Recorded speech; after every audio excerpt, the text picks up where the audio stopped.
Alright everybody, Stocks by the Numbers, welcome back, and let's do a quick little update here on a bunch of the stocks that we looked at going into earnings, and let's just see how we did. First company, Palantir Technologies, ticker symbol PLTR, listed here on the New York Stock Exchange. The company went on a massive run today going into these earnings, and this is why I say, in my opinion, you have to be careful when you have these random pumps. Now, should you have been excited and should there have been a little bit of a bump going into earnings? Yes, absolutely, I agree.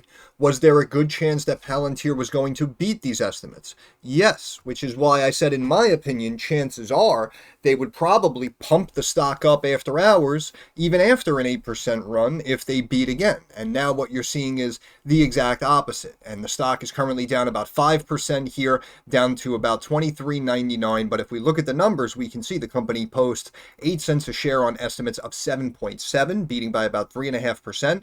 And we can see that they beat handsomely on the revenue side, posting 634.338 million on estimates of about 615.4 million, beating that estimate by almost 19 million, or roughly 3%. So technically on paper, excellent quarter for Palantir. However, I said, in my opinion, just looking at the numbers, I felt that the stock was overvalued and it went just too high too quick. Again, this is a company that, even after raising guidance here, look at this. This is for the full year of 2024. Guidance now 2.677 to 2.689 billion. Estimates were basically the middle of that range for the most part.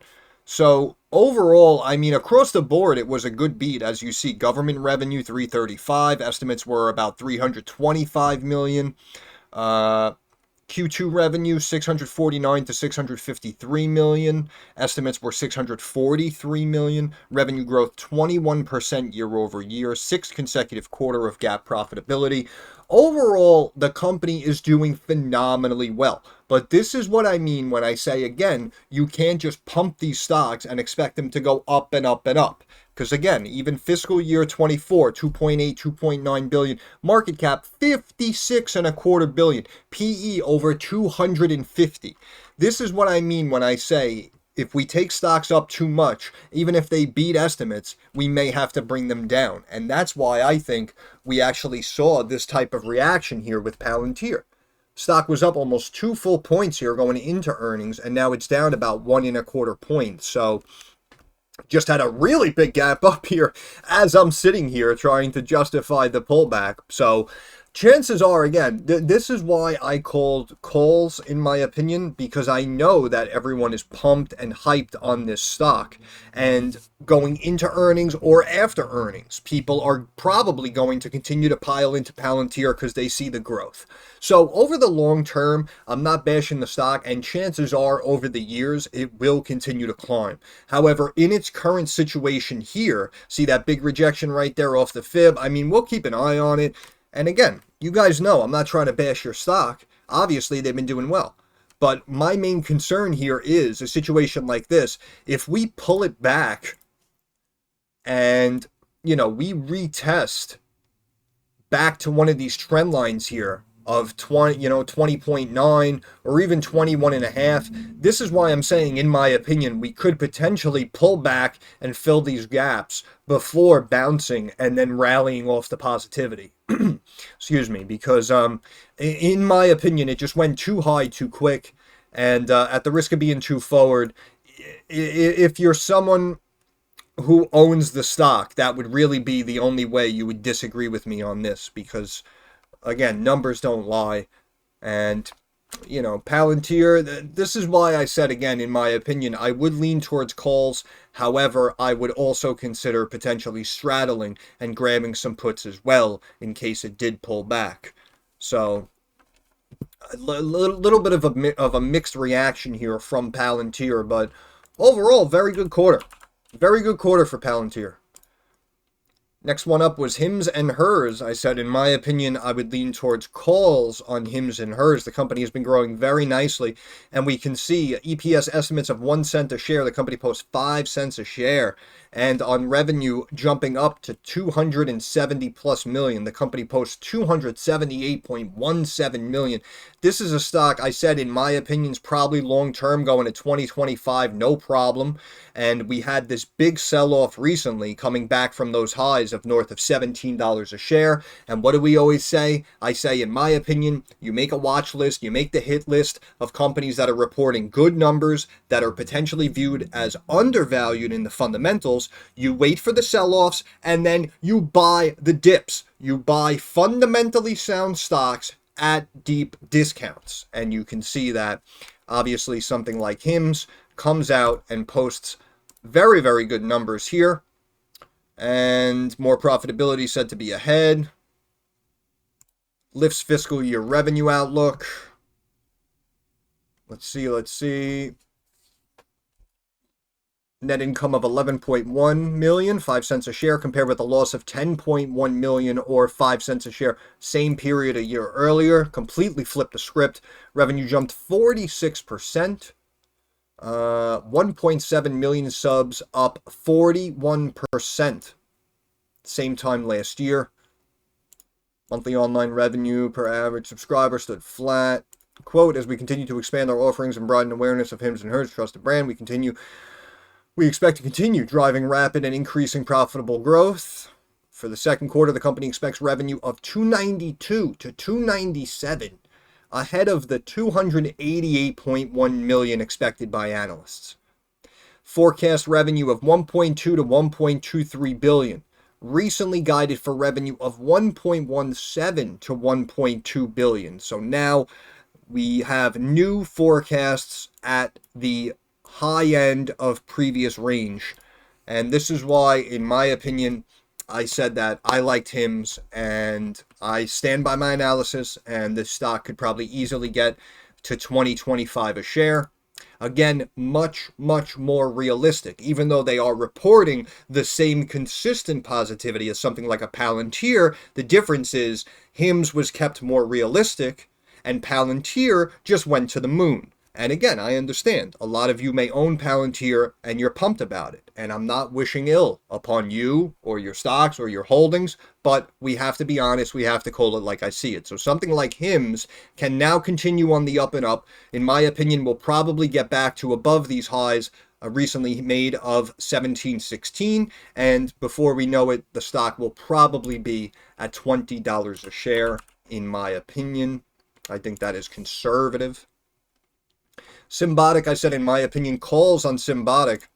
We look at these earnings here. We can see the company reported EPS of 2.8 cents a share on estimates of 2.3 cents, about 20% higher than analysts expected. And we can see on revenue estimates of 411.2 million, the company posts 424.3 million, beating those estimates by a touch over 3%. Loss narrows, revenue rises. Let's see what the outlook is. For Q3, projecting revenue of 450 to 470 million. Yahoo Finance expected 447.6 million. So this is another situation where we have a company that more down to earth, right? Because again, if we look here, 4 billion market cap, EPS has been solid, revenue has been growing nicely, quarter over quarter. Again, those losses narrowing, getting more narrow, if you will. But you can see for 2023, almost 1.2 billion. Market cap, 4 billion. See, so it's trading about 3.5 to 4 times last year's revenue.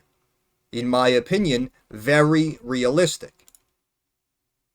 Palantir making a comeback here, and again, I understand if it feeds off of this positivity. That's why I said, in my opinion, I'd probably lean towards calls, but you have to always potentially protect your downside, especially with a big swinger like a Palantir. We saw this recently with Snapchat, when I mentioned that, in my opinion, I would say puts on Snap, but you may want to consider calls and straddle it because it really does swing and it could go either way. And as we saw, Snap ended up jumping up 30+% instead of dropping the 30% that I was anticipating.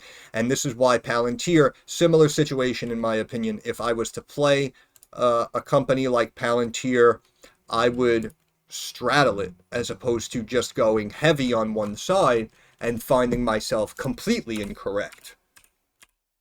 Next company up, Microchip Technology. This is one that I got incorrect. I said, in my opinion, I'd probably give them the benefit of the doubt and go with calls. And we can see that the company actually ended up reporting basically in line on the EPS figure of about 57 cents a share. But we can see that we also came in light by about 3.9 million on these estimates of 1.33 billion. So slight miss on the top and bottom line for Microchip Technology. Citing some inventory issues, and we can see that the stock currently down about 4.5%, trying to stage a little bit of a comeback, but Microchip was just basically a quick overall view here, and like I said, it was a tech stock, so I just briefly said, in my opinion, I'd give them the benefit of the doubt, and we turned out to be incorrect on that call. Stock down again, 4.5%. Microchip, MCHP.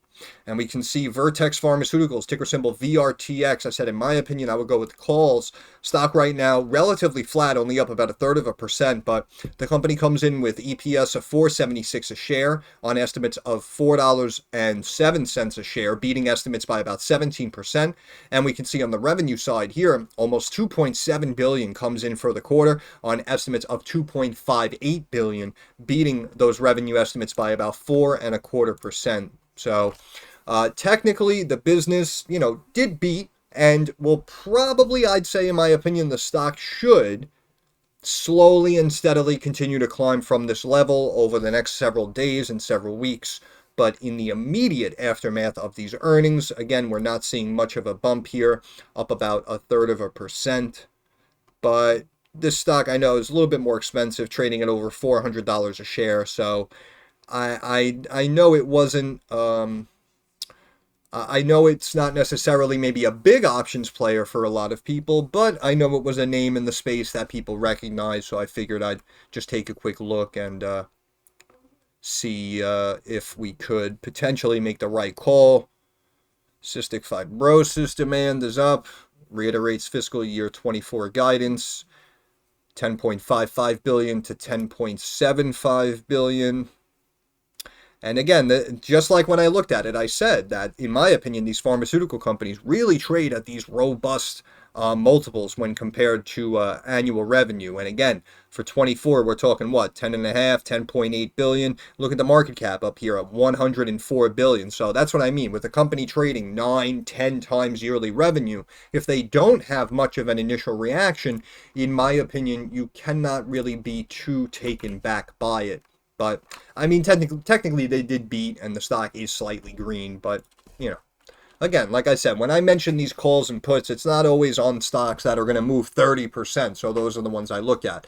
I look at the more popular stocks that I know a lot of investors and traders are keeping an eye on and may potentially consider taking a position in, regardless of how volatile the move may be after hours. But next company up was Goodyear Tire, ticker symbol GT.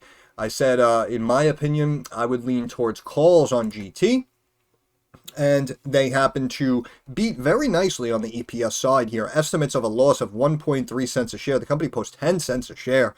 However, missing on the revenue side by over 5%, posting 4.537 billion on estimates of 4.78 billion, missing by almost $250 million. The stock initially jumped up, and then you can see we dropped down to about 1180. Now we're basically flat here in the moment. Driven by EMEA, America weakness.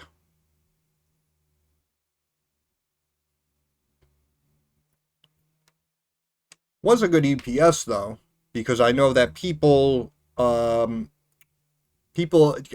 of, I don't want to say disagreed with me, but they basically didn't exactly see the long-term growth that I was personally talking about when I first started looking at the stock a while back. And they cited the profitability side of Goodyear Tire. And we can see that it looks like they turned that profitability around for the time being, but the revenue has to stay up as well. And as we see, they missed here, loss of 57 million.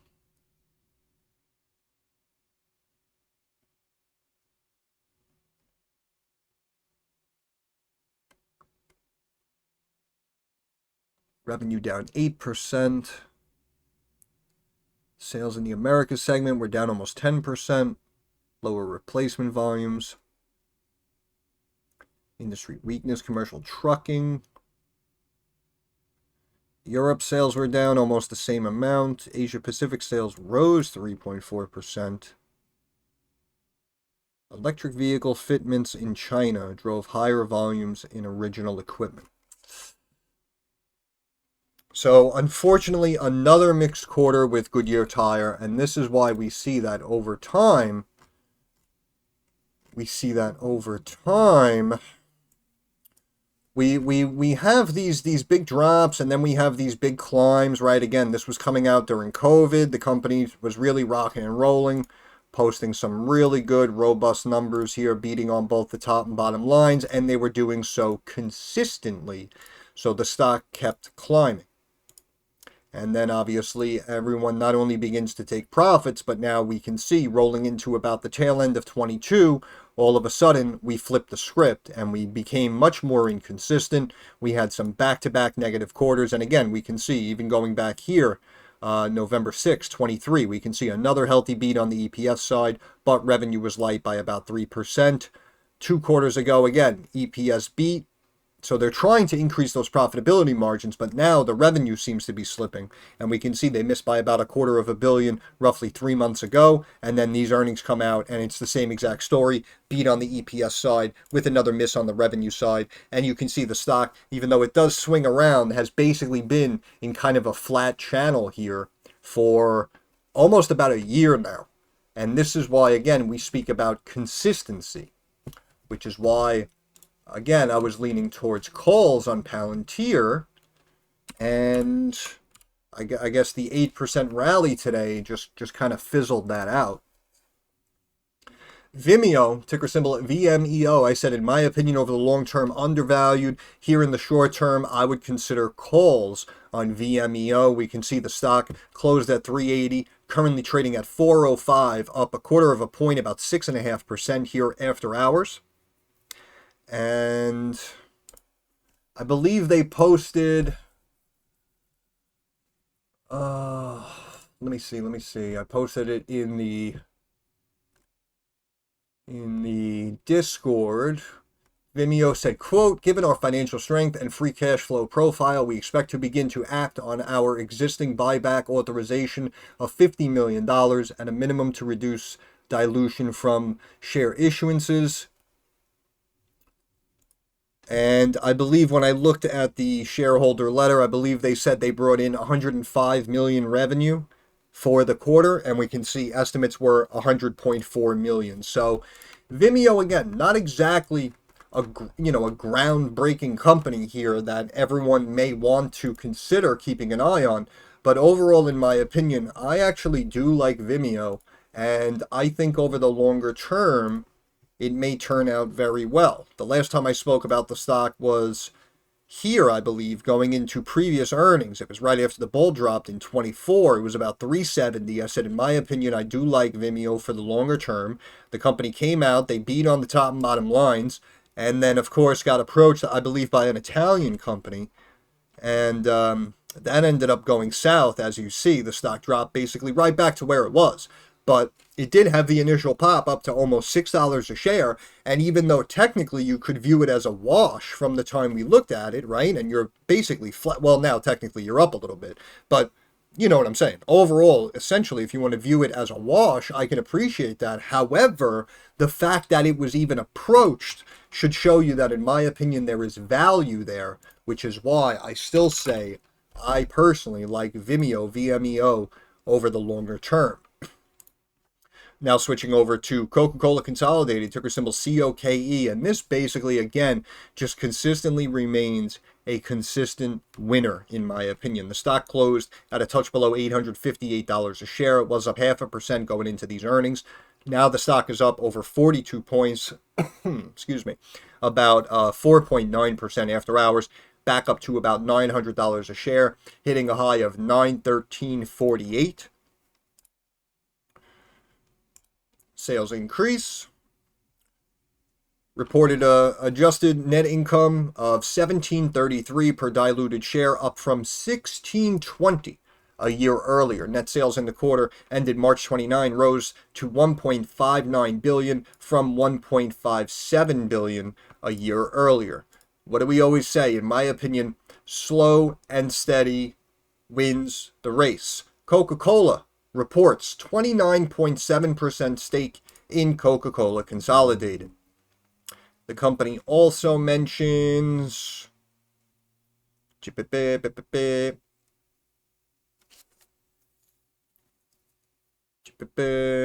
tender offer, no less than $925 a share. Share repurchase is expected to occur on the 11th business day following the expiration of the tender offer.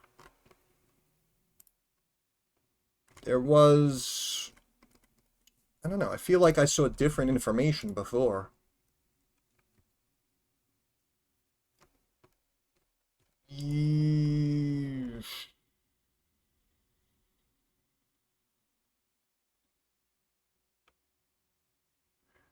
All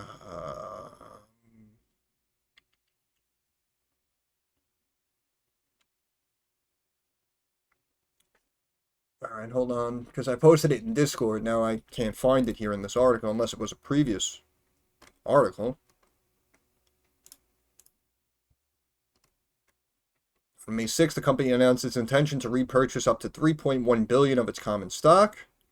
The Dutch auction tender offer up to $2 billion of its common stock. In the purchase agreement, the company expects the price range for the tender offer to be $8.50 to $9.25 per share. Tender offer is expected to be launched on or about May 20th. You have no insurance. It will work out exactly correct. Precisely as they said, I understand. This is what I mean when I say slow and steady wins the race. Again, Coca-Cola Consolidated, symbol COKE, originally brought to you on this channel back here in March of 23 at about $5.40, $5.50 a share. And then we did an update over here, I believe, at about $7.90. Or maybe that was a gap. Yeah, no, that was the gap that I thought it would fill. But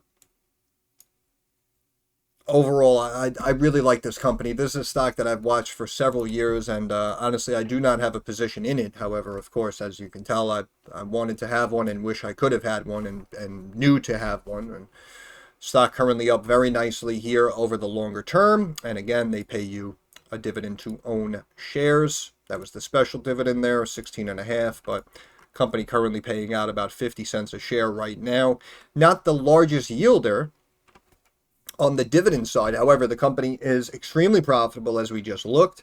The revenue remains consistent and slowly ticks higher for the most part, quarter over quarter, year over year. And again, it's basically an essential part to the business, right? Again, this is the bottling facility. This is the bottling facility. So, in my opinion, again, these are the types of companies, in my opinion, you should be owning for the longer term. And again, the dividend may not be insane, but at the same time, a little over a year ago, as I showed you, stock was at $5.40, $5.50. Now we're above $900, right? So this is what I mean. We're talking, even though the dividend growth is not there for that one, now you have the principal growth, the actual capital appreciation off of your principal investment running up, 80, 90, 100+% over the longer term. So even right now, if you wanted to sell off at this bump, if the stock runs up to 930, 950, again, you made a very, very healthy return over a year plus. And of course, you're paying much less in capital gains tax, which is why sometimes it is beneficial for you potentially to look for long-term holds as opposed to short-term tradings. Now, those were all the companies that I said calls on, and again, slightly mixed, some not really moving. A lot of calls were correct. Certain calls like Microchip, again, MCHP, were incorrect. But now we'll switch over to the put side. A couple of names here. Lucid Group LCID. I said, in my opinion, overall, the numbers were probably going to be light. I would be a buyer of puts. And you can see the stock was up about a quarter of a point, running 9.5% going into these earnings, all for them to disappoint and give it basically all back and dropping now to 282, down about 7.5% after hours. The company posts a wider than expected loss of 30 cents a share on estimates of about 25 cents, and they slightly missed revenue. Nothing too crazy, however, a miss is a miss, we know that, and they have been missing for the most part going back the last several quarters. As you see, beat on EPS, miss on revenue, beat on EPS, miss on revenue, miss on top and bottom line, miss on top and bottom line, right? So we can see that the main concern in my eyes is the actual demand and the business and the revenue not really coming in to Lucid. And that is why, with a $7 billion valuation for a company that is struggling to make 160, 180 million quarter over quarter, in my opinion, right now in this moment, I feel that this stock is still massively overvalued. In my eyes, this is going to $1. In my opinion, this stock really should go to $1. And of course, NASDAQ listed, so then they'll get their compliance letter potentially. But again, over the longer term, this is why I say when we're dealing with a trending, hyped up stock that everyone's pumped about, I would much rather sit on my hands, wait and see, miss a little bit of a rally, but at least know that if and when I invest into the situation, at least it's a solid, stable company that is showing growth and demand and increased profitability moving forward, right? And Lucid, as we see, LCID, we have the exact opposite situation. So technically, I guess those puts were called correctly. I also said, in my opinion, puts on O, but again, these REITs, again, real estate investment trusts, these REITs are known for their high dividend payouts, and these are investments that don't really swing too much, as you can see. The numbers came out, and the company posts a big miss here on the EPS side, posting 16 cents a share on estimates of 39 cents, missing by almost 59%. However, occupancy stays high, and we can see that the revenue comes in at a touch over 1.2 billion on estimates of 1.148 billion, beating by about 60 million, or roughly 5.25%. So technically, looking at the overall growth of Realty Income Corporation, it does seem to be a solid, stable winner over time. All I was basically saying when I looked at the company here in about the mid-50s, even when we looked at it 3 months ago, the last time they reported earnings, all I'm saying is, in my opinion, I would just personally like a more attractive price. If I can get it at 45 instead of 55, then in my opinion, I would be all over it. But any dip down to sub 50, in my eyes, really does seem like the best place to own shares. And even last quarter here, when I did mention puts, again, in my opinion, we can see the company was actually light on the profitability side as well, but beat on the revenue side. So we can see now that the revenue isn't really an issue, but more importantly, you can see that the stock basically just kind of went up and down in this sideways channel. Now we rally up here going into these earnings, right? But we had a big EPS disappointment, even though the revenue was strong again, which is what happened this last quarter. So we ran up, and in my opinion, we may pull back here, maybe like 53.63, about halfway of this little momentum rally here, and then we may just kind of flatten out again for another 3 months, waiting until next quarter, because I feel like now, with the company potentially viewed as overvalued, in my opinion, again, they're bringing in about $1 billion a quarter, which is about $4 billion in change for the year. Even if we call it $4.5 billion, we have a market cap of $47.5 billion, right? So again, this is another investment vehicle which is currently trading up north of 10 times their annual revenue that they're bringing in. And I appreciate the fact it's popular and everybody likes it and they pay a nice dividend. Definitely can't deny that dividend. That's literally what the REITs are for, right? 90% paid out to shareholders. But we can see the PE up here at 44. again, over 10x annual revenue. This is why I'm saying, in my opinion, I'm expecting a sell-off, and obviously the last time the markets went into their 3-month little sell-off here, you can see this REIT was up here at 64, which obviously was too high, and you can see the street immediately brought it down to sub 46, and then it had the big bounce with the market rally, which again, in my opinion, shouldn't have happened at all. But you can see, even rolling into January, right, with the supposed January effect, you can see it took the next leg higher, hit the top trend line, and then rejected hard and started to pull back down to the low 50s going into last quarter's earnings. So this is why, again, I'm not trying to bash your situation, because I know that when you guys take a position in something, anyone who says anything other than the fact that it's going to make you millions, you guys don't appreciate.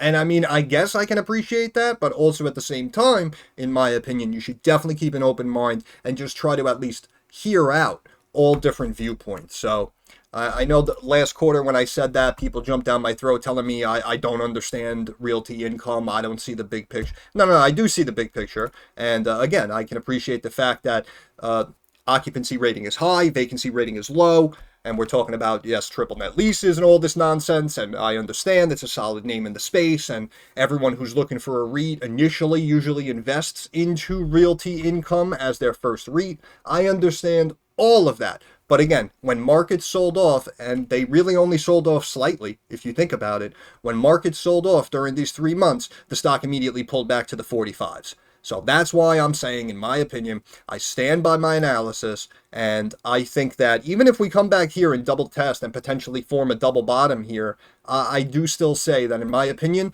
you could probably be patient with this one, and you can easily get this, I'd say, for at least a 15-20% discount from where it's currently trading. But that's just me. That is just me. Next one up was Teradata Corporation, ticker symbol TDC. This is one that I said, in my opinion, was just kind of inconsistent, and I would actually lean towards the put side, and you can see that the stock closed at almost 38, up about 3/4 of a point, almost 2% here on the day. Right now, after hours, we're down about 2.25 points, almost 6% here, so puts called correctly. The company happens to beat on the EPS and revenue side here, EPS by about 3%, revenue by about 3 million. Posting 465 million on estimates of a touch below 462. And I believe something was lowered, if I remember correctly. Expects Q2 EPS range 46 to 50. Fiscal year EPS range 215, 231. EPS beats, revenue beats. Yeah, cloud is up. First quarter public cloud, annual recurring revenue of 525 million, increase of 35% as reported, and 36% in constant currency. Cloud net expansion rate, 123%. Diluted EPS, 20 cents versus 39 cents. Non-GAAP diluted EPS, 57 versus 61. First quarter share repurchases of 124 million. For the up, we can leverage AI. While quarter-over-quarter cloud ARR growth was slightly below expectations, we are pleased with our sustained strong cloud net expansion rate of 123%. Dedicated to improving our overall growth trajectory. High profitability, growing cash flow. Total ARR decreased to 148 billion from a little over 15 billion, decrease of 2%. Recurring revenue 388 million versus 389, basically flat. Total revenue 465 versus 476, decrease 2%. We do have some potential positives here for the longer term with something like Teradata, but I just had a personal feeling that I would lean towards the put side. Turned out to be correct on this one, but GAAP gross margin 61% versus 63.4. Non-GAAP 62 versus 64. Operating income down 48 versus 79. So free cash flow down.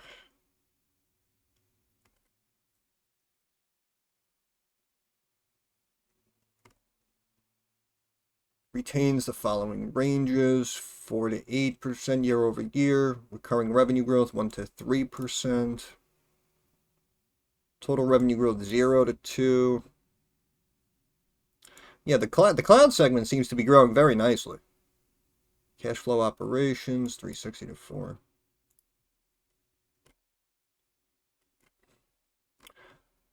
Again, not the worst quarter, and technically they did beat estimates, but again, if any, unfortunately, there's the problem. Any slight decrease, and the stock gets brought down.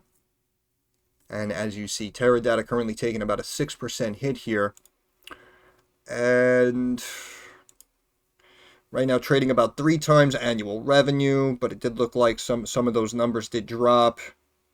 PE sitting here at 62. Revenue dipped down recently. Nothing too crazy, though. But unfortunately, we saw a lot of those figures coming in below expectations. So unfortunately, when you have some underwhelming results, you get some underwhelming movements after hours. Next one up was Simon Property Group, ticker symbol SPG. There's another REIT. And again, these REITs, I know, quarter over quarter, these aren't the biggest volatile movers, so to speak. So I know there may not have been a bunch of option players who jumped into SPG calls. But overall, the company actually reported a very, very nice quarter here. And we can see coming in much, much more profitable than analysts expected, posting $2.25 a share on estimates of $1.36, we'll call it, beating by over 65%. Revenue coming in at $1.44 billion against estimates of $1.312 billion. And now Simon Property Group, this is a company that does like commercial space, malls and whatnot. And overall, these are some really nice numbers here.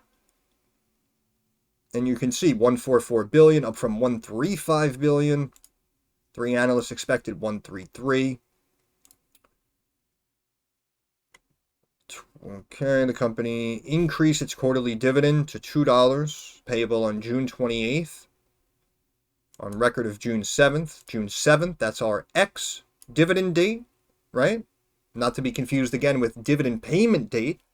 Dividend payment date payable on June 28th to shareholders on record on June 7th. Dividend date, last date to get the dividend, which will be paid on dividend payment date of June 28th. But yeah, Simon Property, I mean, listen, those were great numbers. And see, this one is also potentially overvalued when looking, in my opinion, at the annual revenue to market cap comparison, again, because it's trading at roughly 10x again, yearly revenue. We can see 566 for 23. No, not exactly 10 times. But also paying out a dividend yielding about 5.5%. Look at that PE, though. It's about 20.5. And now, obviously, a very nice beat on the profitability side this quarter as well. But the PE right there, 20.5, right? What was Realty Income? Do you recall? Almost 44. So that's why, if you tell me Realty Income might not move that much, but you're very bullish on Simon Property, well, based on what we just read, in my opinion, I would agree with you.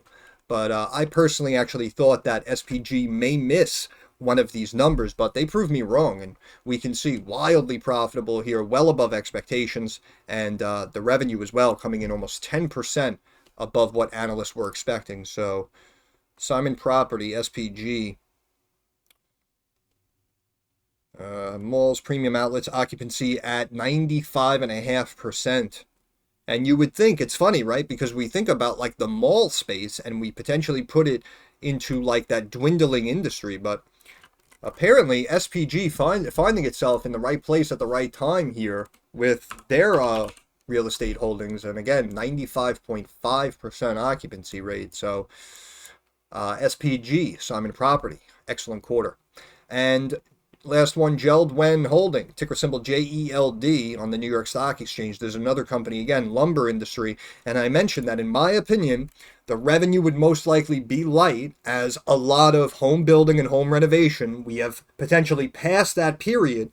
And now we have a lot of people sitting on these real estate assets right now currently, which is why I also say, in my opinion, nothing against Realty Income or Simon Property, which may be positioned a little bit better. But overall, I think, myself personally, I'm calling for a potential massive drop down and sell off in real estate asset value. But that is just my opinion, which is why, again, even though these REITs are quote unquote safe, high dividend payers, in my opinion, paying out a 5-6% dividend yield is great. But if I buy too high, my cost per share, per unit, if you will, something like Realty Income, like I said, we buy up here at 55 with a 5.5% dividend yield. All of a sudden it drops down to 45. Again, I appreciate you're paying me 5-6%, but I just lost 20% of my principal investment. So this is why I'm saying, in my opinion, I would potentially look for a more advantageous price. But JELD, JELD, called correctly. I mentioned puts, as we see stock down from about 19 down to 18 a share right now, down about 5.5%, beating EPS, posting 21 cents a share on estimates of 18 cents, but missing on the revenue side, as I predicted. 959.1 million on estimates of almost 966 million. New guidance reflects softening macro environment across portfolio of products and geographies in North America and Europe. How'd I know? How did I know? But basically, again, this one I know is not, a very popular one as well, but I just went down the list, and like I said, any of the more popular stocks that people, kind of talk about, ask about, a lot of names that you guys are watching or potentially waiting for a dip to step into, I figured, I'd give my personal predictions on all of those names, and then of course we do this update video to come back to see how we did. So I believe I got more right than wrong. I want to recheck Palantir quickly before I let you go. And we can see, Palantir rallied almost up to that $25 psychological level there and happened to reject at what looks like about $24.90 and has now started to chunk down. Looks like it's flattening out now back below the 20-day moving average. And that's why I'm saying long-term Palantir, I mean, the numbers don't lie, right? So we see the growth. We see the demand for their product, their service, their software. So we know that they're slowly becoming a player in the space and they're slowly signing these new deals, whether it's in the commercial space or it's government contracts, right? But again, the problem is the company making 2.7 billion for the year, and the market cap today closed at over $56 billion with the PE of over 250. This is why I say, again, when I speak about selling a company off and bringing it back down to reality, I am not bashing the company at all. Just like I said, similar with something like Enovix, right? They happened to come out and get that deal with that smartphone company just recently when they reported earnings. So the stock went on a tear and it went from 6 to north of 10 or wherever it is right now. But I was pointing out that $6 was much, much more realistic than the $10, $12, $18 level that it came from.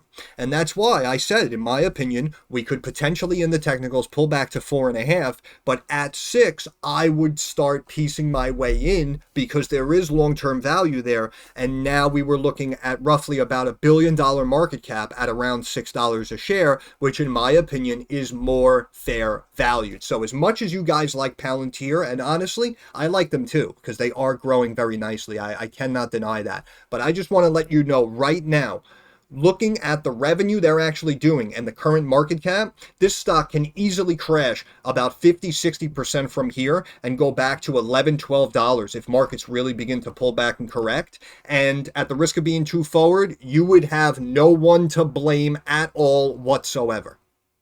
This is the problem with over pumping a stock in the immediate short term. But we know that earnings are a gamble. Sometimes we win, sometimes we lose. But yeah, That's pretty much it. Those are all the names we looked at, and those are all the earnings that they reported. So I'm going to end it there. So once again, this is Stocks by the Numbers. I want to thank you guys for stopping by. If you have any questions, comments, or concerns, drop it down in the comments section. I'm usually very quick to reply. Thumbs up algorithm helps me get more eyes on the channel. And of course, subscribe to the channel. That is our handshake agreement. That is how you help me help you. But more importantly, moving forward, like I always say, I understand that markets are rocky, they're volatile, they're very uncertain. I want to wish all of you success. I hope everyone makes a couple of dollars. Thanks for stopping by. Have a good day, guys.